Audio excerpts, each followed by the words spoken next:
Just another Friday night here in Saskatoon. I'm Jan Hendrickson. For those of you who, if someone's on here that doesn't know who I am, just checking in on day 2 of A Year to Live. Just starting off this wild experiment that started yesterday on my birthday and will continue till next August, God willing. However you define God, beyond the cosmic, classic, big guy with a white beard in the sky. Although he's valid too, if that's who he is for you. Hello. Hello. Oh, Kristen. You always show up so beautifully. Man, that's great. The people who are going to show up in your life are going to rock your socks just like you rock mine. Although I don't wear socks very often.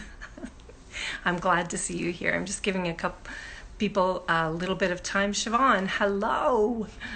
To come on so that I'm not talking to thin air, although I'm used to doing that too. Gotta say, I'm Patty, hello. It was so nice to hear last night I've got my glasses on close by tonight so that I can see things and read, and it's going to be a little bit of a quieter hello tonight. I am exhausted in the best possible way from yesterday. Going out like that takes a lot of energy. I don't know how we do it all the time, but I have to really pace myself these days, or else I get the shakes really bad. That's how it affects my central nervous system somehow. If I don't get enough rest, I just shake. So I've been a little shaky all day today, and I'm glad to be here now. Day 2 of a year to live. And as I was thinking about it a little bit today, I was wondering how you're feeling about that, or if you're going to do that kind of a practice and set some kind of an intention along with me, or just observe and watch, which is totally fine too, right? We're all doing things at different times, but curveballs, as I like to call them, and I've had quite a few big ones in the last, I'd say maybe 10 years of my life. We want to be ready for them. I think, there's kind of a habit that we have to think things will never happen to us, right? It's like, and then we go, well, I don't want that to happen to me, so I'm going to take precautions to ensure that it doesn't happen to me, whether that's in a relationship.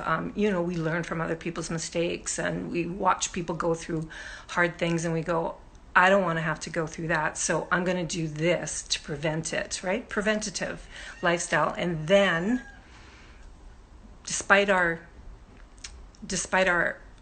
very focused and conscious efforts, the curveballs come anyways. So I want to talk a little bit about curveballs, but I see Patty, thank you. Jenny, hello. Your hands aren't in paint. I thought maybe, Patty, you were going to answer my question and see if you're going to set an intention, but that's okay. Thank you very much for your compliment. So I made a few notes because my mind just goes so blank sometimes when I have had a few thoughts earlier about what I wanted to say, but curveballs, or as I like to call them, curveballs, are those things that that they could happen to me. And I think the big curveball, the first big curveball for me was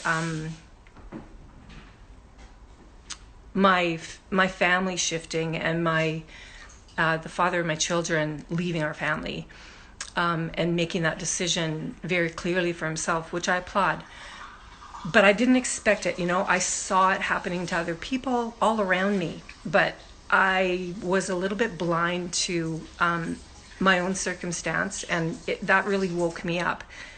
However, I mean, curveballs can come in any form, right? And I would say that the death of my parents were also curveballs, but minor ones compared to something that took me by surprise. We kind of expect, at some point in time, whether our parents die, with some notice or suddenly, we know that they're, or we think the natural order of things is for them to go before us. So I don't really consider, even though it was a big event in my life, that my mom's passing was a curveball.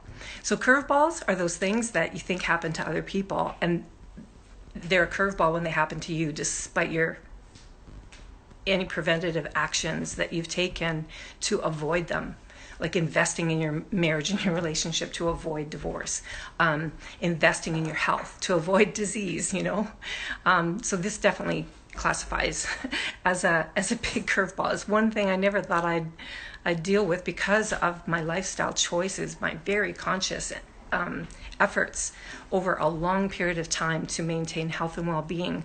And then, it's like cancer doesn't happen to me. It happens to other people, and I support them through it. But not even that. It wasn't even on my street very often. I've never lost a friend to anything, let alone cancer, like not to an accident or to a suicide or, it's just not around me very much. So it really threw me for a loop. But what I learned with that first curveball was that, okay, if God's going to throw me a curveball, I'm going to hit it out of the flippin' park. And so all the energy that comes up in the wake of the curveball, the catalytic moment that kind of wakes you up and goes, holy crap, why is this happening to me? Or whoa, I wasn't expecting that. There's a surge of energy that comes, and we can, if we're ready, or if we're willing, or both, we can take that energy and go, all right, you sucker, I'm going to, if this is on my playing field right now, I'm going to hit it out of the park and use that energy that comes and transform the lead of it into some kind of gold. And that's what I put my mind to doing when my family was changing. It's like, I'm not going to let this curveball take me out of the game. I'm going to use the energy of it to elevate my life. And so that's a curveball. Have you had a curve? I'm sure there's somebody else that has had a big curveball that kind of woke them up to another level of, holy crap, this is happening to me now. And really cute little fact is, I don't know if you can see these earrings. Can you see these earrings here? They're kind of like a loop-de-loo.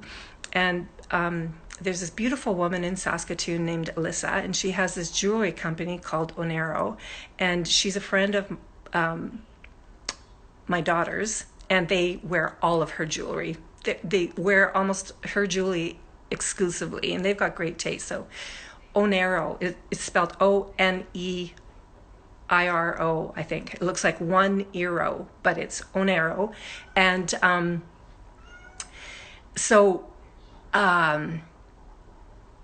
these, like with masks and with hair gone and like lips gone, I don't wear a lot of makeup or anything. So I thought, I'm going to start wearing earrings again, because I haven't worn earrings for many years.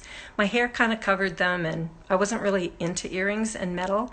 But I was looking at her site one day, and I thought, maybe I'll get a pair of earrings from Onero, from Alyssa. And these are called curveball earrings. Can you believe it? That they're called curveball, and they're kind of like this loop-de-loo. And I thought, how beautiful is that she, this local beautiful person that my daughters both love and support had curveball earrings. So they're in there playing ball with me in this when I'm upping my earring game due to masks and no hair. And kind of fun to play with something that beautifies you, right? Yeah, good on you, Bernice. Of course you did. Use the same strategy to how can I use this situation and turn, like, we've all heard and practiced and chewed on the concepts of turning lemon into lemonade and all the rest of it. Again, just like anything, any concept, it's a whole different ball game when when you're actually on the field with it.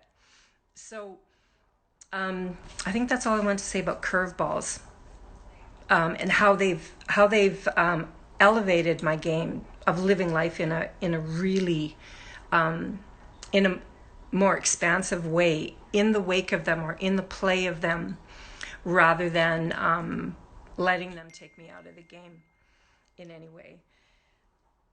And that alchemical concept of turning lead into gold, transforming that energy of that, because at the center of anything, especially your emotions, when your emotions are really close to the surface, you can transform that energy, that anger, that frustration, that joy, and you can harness it, you can contain it, and you can direct it, and channel it in the direction that you choose to go.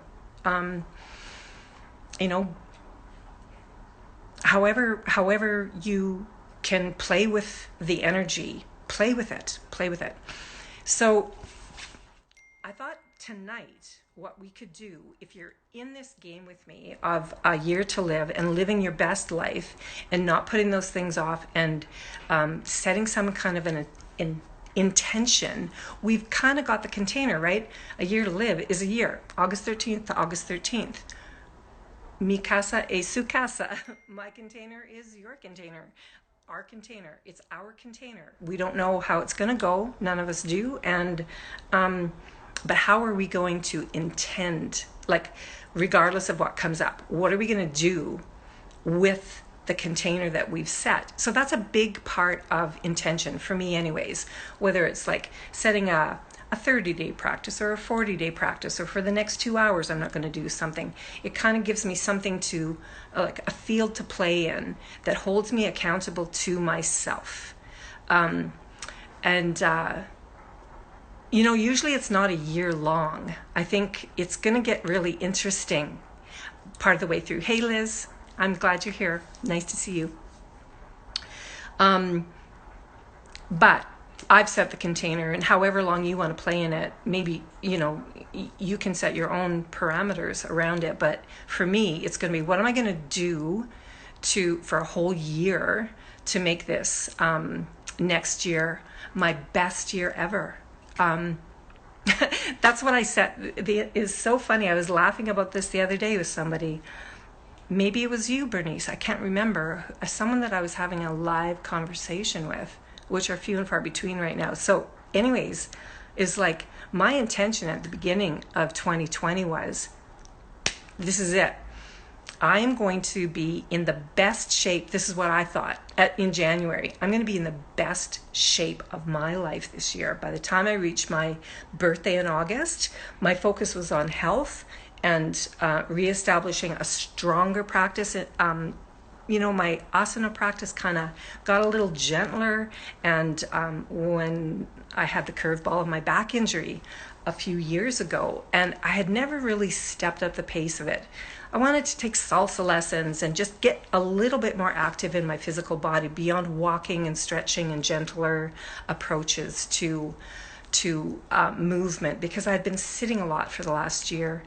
Creating the program that I created, co-created with my business partner, and so I had spent a lot of hours at my desk and on the phone with clients and things. So I wanted to up my game there, and it's so funny that that was my intention, to be in the best shape and the best health of my life by the time my birthday hit, and then the curveball happened, and it's just like, whoa.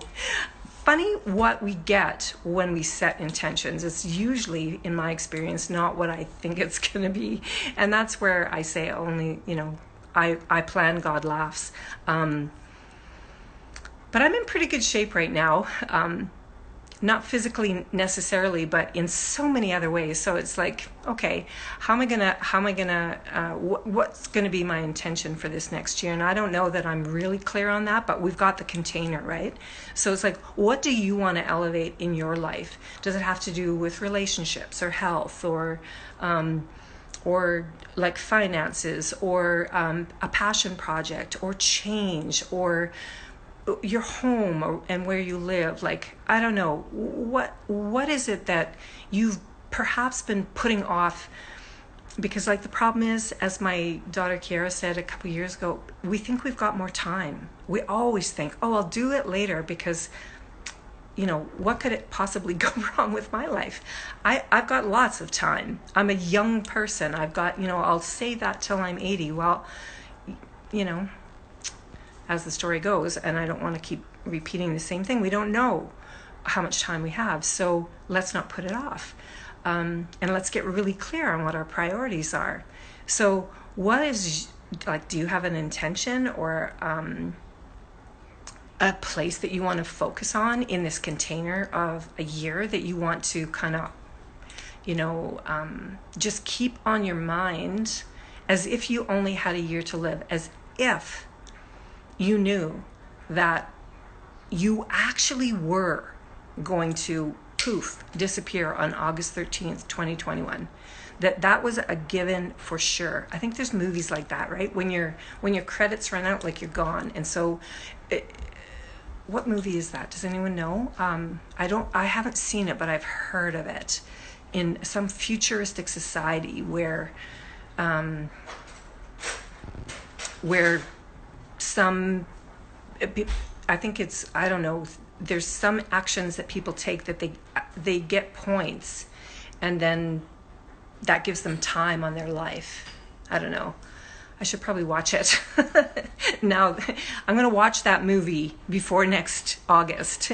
It can be little things like that. So maybe you want to get a little journal and make it your year to live journal and write down ideas of things that you want to accomplish on your bucket list before then, or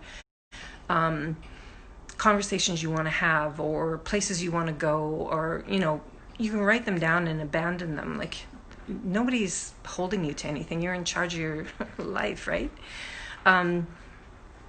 So that was one thing I wanted to talk about a little bit tonight, was intention, setting an intention.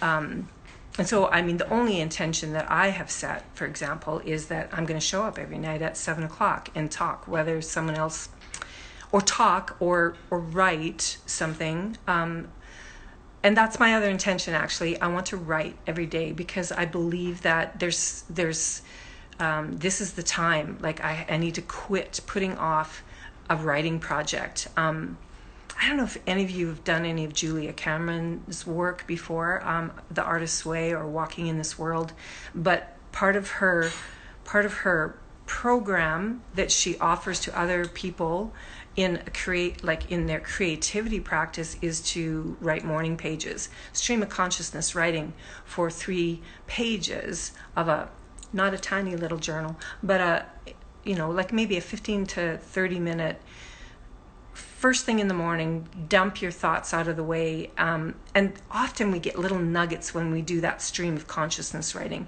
So that's what I'm going to do. I'm not going to make the intention that I'm going to write a book or finish a book, but I'm going to write. I'm going to write as a practice for at a certain time frame in my day, giving myself a little bit of flexibility because I know certain aspects of my life are going to have some up and downness. It'll be in the morning for sure, though.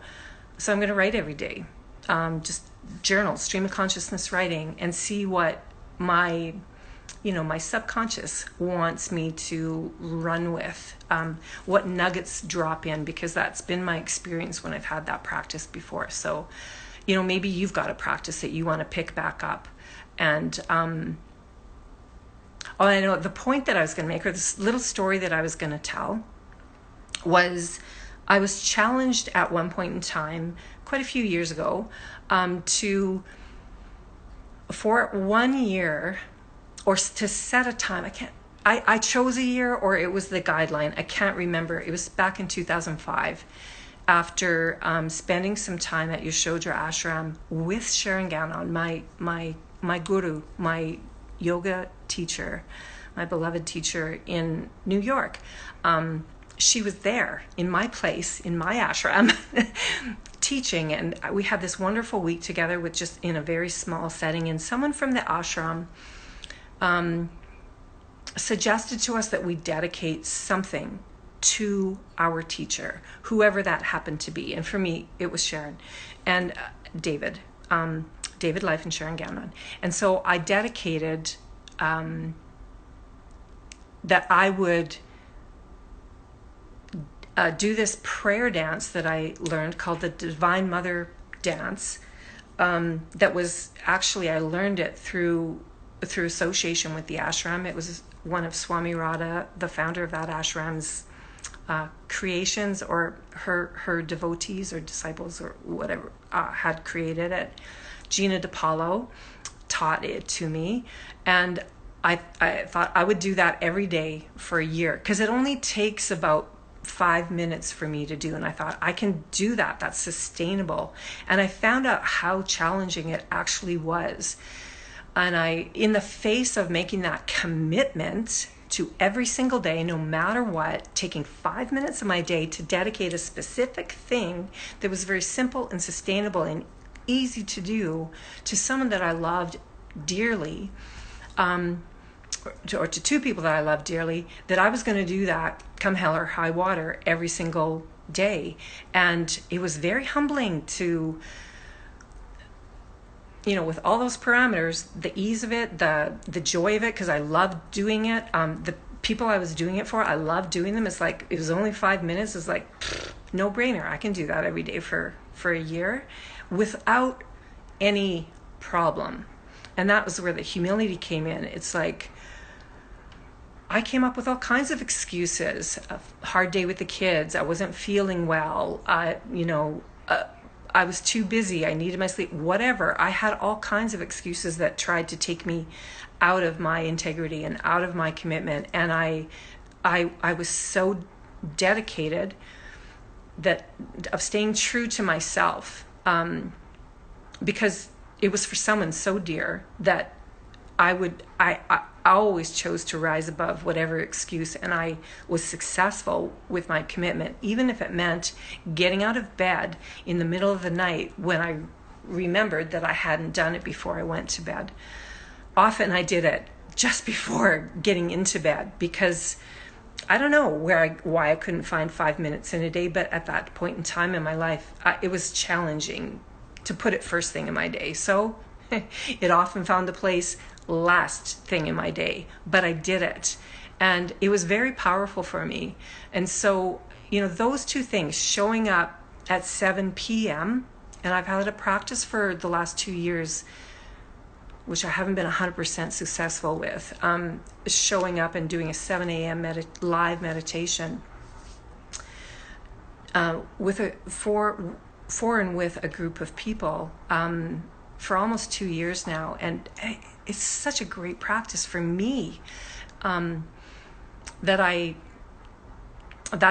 been the ongoing practice that I've had lately, is serving in that way and holding myself accountable to being in space with others in the comfort of my own home.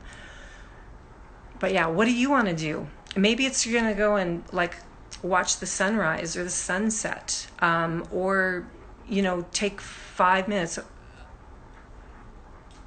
a day to connect with your partner in a specific way or in silence. I don't know what really rocks your boat and turns you on, but is there something that you're going to do that's very simple? Please don't choose something that's an hour long that is not very sustainable and you wouldn't jump out of bed at 3 o'clock in the morning to do if you woke up and realized that you hadn't done it yet. It's just like flossing your teeth, right? Why don't we do it every day? It only takes a short little time, but somehow we can justify not doing it, right? Even though, wisdom tells us it's a good thing to do for these things that have to last, a long time. even though we have to pay huge dental bills, stuff like that, we still don't floss our teeth every day. But it's kind of like that. And I used to call it my floss your teeth approach to yoga asana, for example.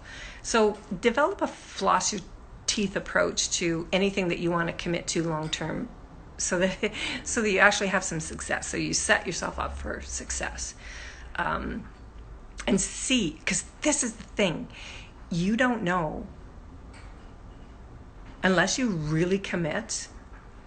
You don't know what benefit comes if you even let yourself off the hook of something very important to you and very special and very sacred, however you want to describe it, but something that you commit to, even if it's only 1 minute or 30 seconds. If you don't do it, you won't know the benefit that comes from doing it. Makes sense, right? It's kind of like, if you don't hold space to sit in silence every day, you won't know the benefit that comes from sitting in silence every day. You might know the benefit that comes from sitting in silence once a week, which is great. That's a great thing to do. But if you want to know some of these, like some of the gifts that come in the wake of commitment like that, you have to do it, or start your count over as day one when you miss a day. I heard someone say that the most important day on your journey of commitment is not the day you start or the day you finish, but it's the day you fail, the day after you fail. So let's say you fail one day. What are you going to do the next day? Throw the baby out with the bathwater and say, F it, I'm done because I messed up? No, it's not punitive. It's not meant to, punish you in any way. It's meant to shine a light on those places that you maybe didn't know of until, like, those places that they've humbled me anyways, So yeah, what's your intention? Are you going to do a year-long thing? You don't have to. I am. Those are the two things that I've set an intention for so far, is just showing up at 7:00 p.m. in some way, written form or video, and then or as a participant in the audience if I'm really not feeling good and someone else is leading that 7 p.m. kind of thing. And is there something you want to throw more that you want to throw into the mix? I'm throwing in that I want to write. And that writing doesn't have to be stream of consciousness writing every day. It could be, maybe I'm going to write a thank you card to someone. Maybe I'm just going to write one word. But I'm going to write intentionally and consciously every day in the morning. That's enough. That's a lot for anybody, and I don't want to go out of integrity on myself and commit to something that I know I won't be able to do. So as long as I'm living and breathing, I'm going to do those two things. Sound good? Because I don't know. I like containers. Ashley, Siobhan, remember when your sister passed away, and we had that conversation, and I tell this story a lot, just so you know. And Siobhan's one of my old friends, like, that I went all through high school with, and she was the first one to know who I lost my virginity to, and that seems to be a topic these days. Who did I say that to recently? I can't remember. Anyways, it was someone last night. Anyway, Siobhan, when your sister passed, what you discovered was that, or the way I remember it was that, she had, if she found a shirt or a sweater or something that she really loved, she would go back and buy it in every color, but often not wear them. They'd be hanging in a closet with the tags still on. And there was a pattern there. She did that mainly with clothes, if I'm remembering correctly. And I think you and Roxanne and I were in the room together, and it's like, well, what are people going to discover about me? Like, what little quirks do I have that I don't even recognize that I have? And what is going to be really evident as you go through my belongings when I go. And I think it was you or Roxanne, I can't remember exactly, that said, oh, your containers, your boxes, your organizational things, your baskets, and your, like, it's so true. And so every time I look at a container in my home, or when I want to buy a container, I think of that conversation and I go, okay, do I really need this container? But I'm always trying to contain things. I think that's a response to how I deal with chaos and things that are out of order. I try and contain them, and I try and like organize them so that I feel some sense of relief. So maybe this is my way of finding some relief in the discomfort of my situation, and I'm going to contain it in some way over the next year. But containing energy is good too. For measurement purposes, to see where you started, where you're going to get to, how much fun you had along the way, all kinds of things, right? I guess having fun is a commitment I'm going to make too, is how I'm going to turn on a daily basis, even when the days are really hard, how I'm going to turn the lemonade or the lemonness, I love lemons though, of my situation into lemonade. And so, yeah, that's kind of fun to think about it. And it's already 7:30. So I've gone way over time. I thought I'd only be 15 minutes, but sometimes you just can't shut me up. And so, does anybody have any questions? Or can it all wait till tomorrow night and I can shut up and you can go about your evening and have a great Friday night? I know it's beautiful here in Saskatoon, so maybe a little walk by the river or out in the park. Containers keep things beautiful. Thank you for that. I'll have a lot of containers to disperse of at some point in time. I love you too, Siobhan. I love hearing you laugh. Siobhan always makes me laugh and keeps me up on the latest of, because she still lives in Manitoba, and she goes, do you remember so-and-so? And I'll say, that name sounds familiar, and then she'll fill me in on kind of what's going on. I love connecting with you. You're my long time love. So thanks for hanging in there with me and walking along this road with me. But without further ado, I'm just going to blow you a kiss and say goodnight, because I looked forward to 7 o'clock, and I feel energized by being here, but I know how tired and pooped I am from yesterday. So I will say so long. I'll see you tomorrow, and I love you. Thank you. Those two statements, I love you, thank you, we could just keep saying them for the rest of our lives, right? So, bye-bye. But I've got to figure out how to end this. Okay, there we go. Love you. Bye. End now.